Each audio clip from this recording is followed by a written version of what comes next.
Seja bem-vindo ao podcast Juízo e Sabedoria. Tema: O Sermão do Monte. Produção: Juízo e Sabedoria. Publicação: Editora Fortes.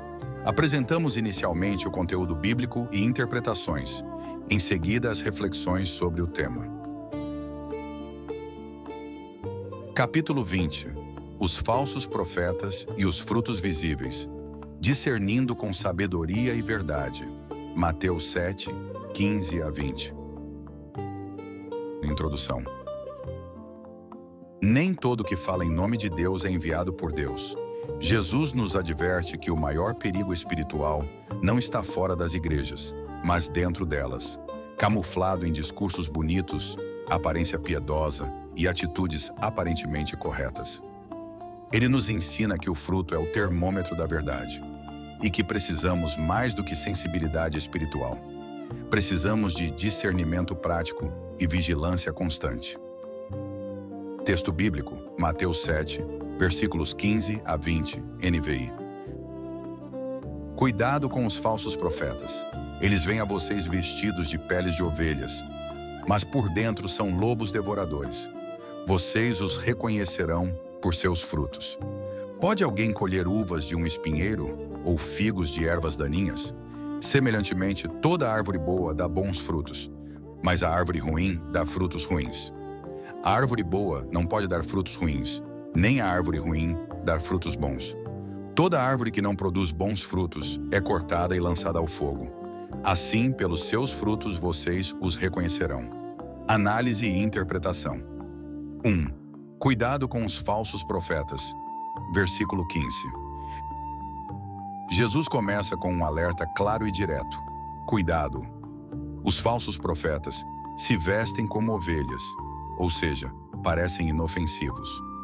Falam como crentes, usam a linguagem certa, mas por dentro são lobos devoradores. Sua motivação é ego, poder, manipulação ou ganância.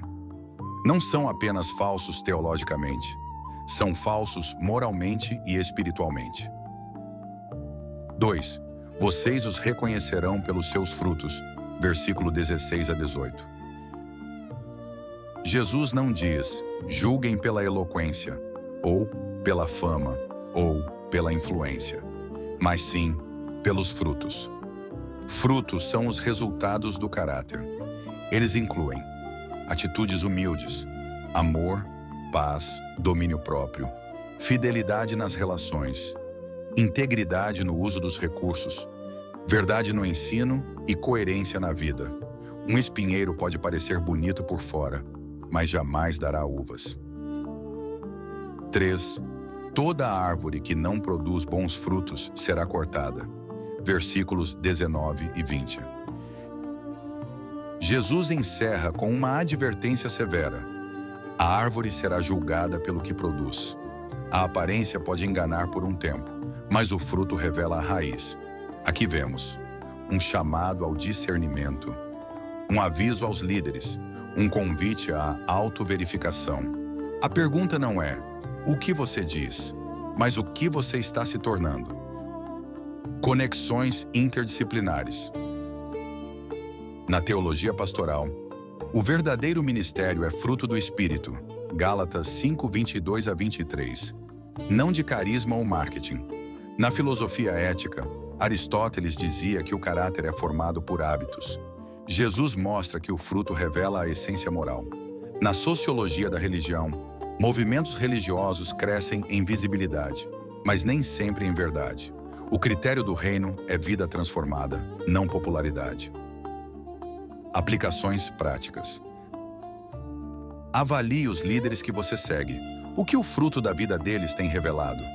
Examine a si mesmo. Que frutos você tem produzido no dia a dia? Não se deixe seduzir apenas por palavras doces. Observe com quem o líder anda, como ele trata os outros, o que ama e o que defende. Ore por discernimento e coragem para seguir a verdade, mesmo quando ela parecer menos popular.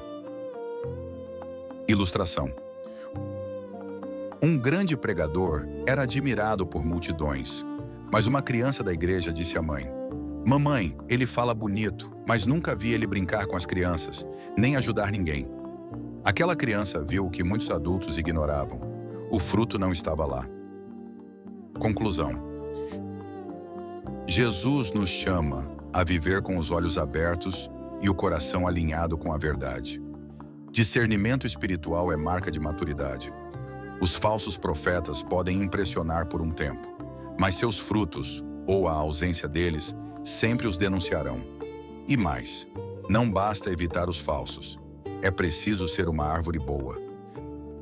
Pergunta para reflexão.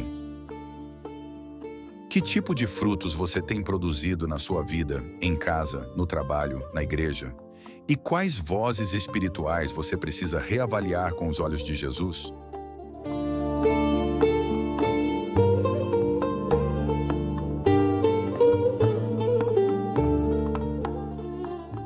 Agora vamos ouvir as reflexões sobre o conteúdo apresentado. Olá, vamos conversar hoje sobre um desafio bem real. Como a gente navega no mundo das ideias espirituais e reconhece quem está falando sério, distinguindo dos chamados falsos profetas. Nossa conversa parte de uma análise bem legal de Mateus 7, ali dos versículos 15 a 20. Oi, sim, é um tema crucial. E a fonte que a gente usou, esse estudo aprofundado, destaca muito o alerta de Jesus, né? Sobre perigos que surgem, de dentro das próprias comunidades. Exato. Aqueles que se escondem atrás de uma fachada de piedade, né? A aparência engana. Pois é, então o objetivo aqui é tentar entender aquele critério prático que Jesus dá os frutos como uma ferramenta para a gente discernir, sabe? E além do discurso. Isso.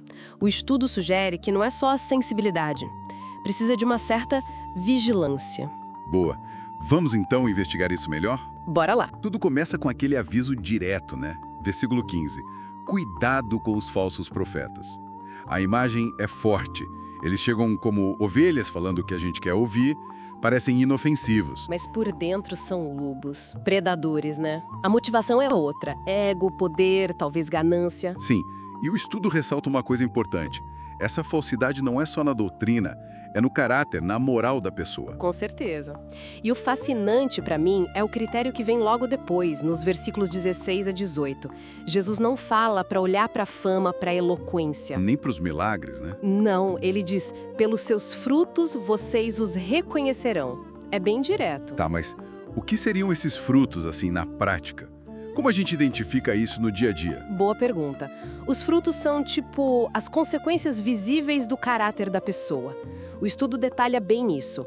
Humildade de verdade, amor que vira ação, sabe? Paz, autocontrole, fidelidade. Integridade também, né? Principalmente com dinheiro, às vezes. Exato.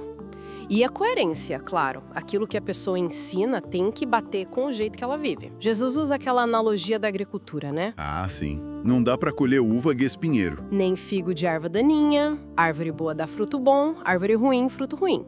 É quase uma lei da natureza espiritual, parece. Faz sentido. O estudo até comenta que o mais difícil não é nem pegar o mal óbvio, mas aquela bondade superficial, sem substância. O foco nos frutos força a olhar além do carisma, né? Exatamente. E aquela consequência que vem depois, nos versículos 19 e 20, sobre a árvore sem bons frutos ser cortada, nossa, isso soa bem radical, né? O que isso diz sobre a importância desse discernimento todo? Olha, indica que o assunto é sério mesmo, não é só um conselho. É um chamado à responsabilidade, sabe? Para a comunidade é um alerta. Não dá para ser passivo. E para os líderes também, imagino. Com certeza. Um aviso sobre o impacto da vida deles. E para cada um de nós, né? Um convite para se olhar no espelho. A pergunta-chave muda, como o material coloca. Não é o que essa pessoa fala, mas que tipo de pessoa ela é e o que ela está cultivando nos outros. Entendi. E essa ideia dos frutos como teste. Isso aparece em outras áreas também, né? O estudo conecta isso? Sim, faz umas conexões bem interessantes. Por exemplo, na teologia pastoral, reforce que um ministério autêntico não se mede só pelo carisma ou pela comunicação. Se mede pelos frutos do Espírito que Paulo fala em Gálatas. Amor, alegria, paz. Isso. Paciência, bondade, é o ser da pessoa transparecendo. Legal. E na ética, como entra? Lembra aquela ideia antiga, desde Aristóteles, que o caráter se forma por hábitos? O estudo meio que acolhe isso. O discurso pode até enganar por um tempo, mas o padrão das ações, os frutos, esses revelam a essência moral. Entendi. E até na sociologia da religião o estudo provoca o que realmente valida um líder ou um movimento. Ser popular ou transformar vidas de verdade? Existe uma tensão aí, né? Entre o que parece ser e o que realmente é. Total.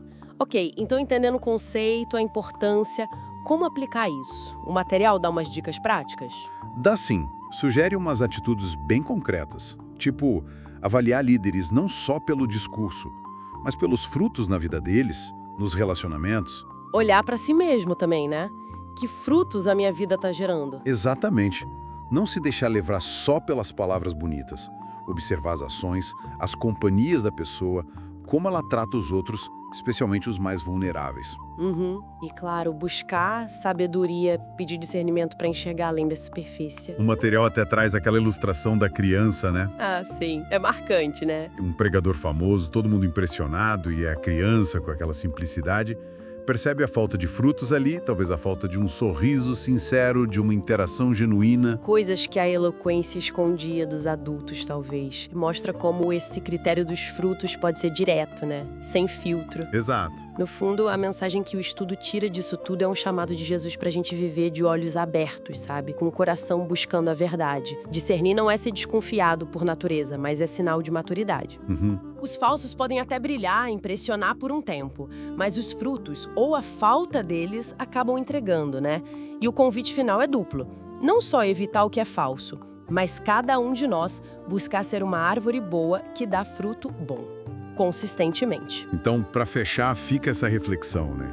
O estudo nos deixa pensando, que tipo de frutos a nossa própria vida em casa, no trabalho, na comunidade tem produzido? Pois é. E talvez quais vozes que a gente ouve precisam ser reavaliadas com mais calma, com esse critério dos frutos, vendo se o que a gente acredita bate mesmo com o jeito que a gente vive. Fica aí pra gente pensar. Com certeza, uma reflexão necessária.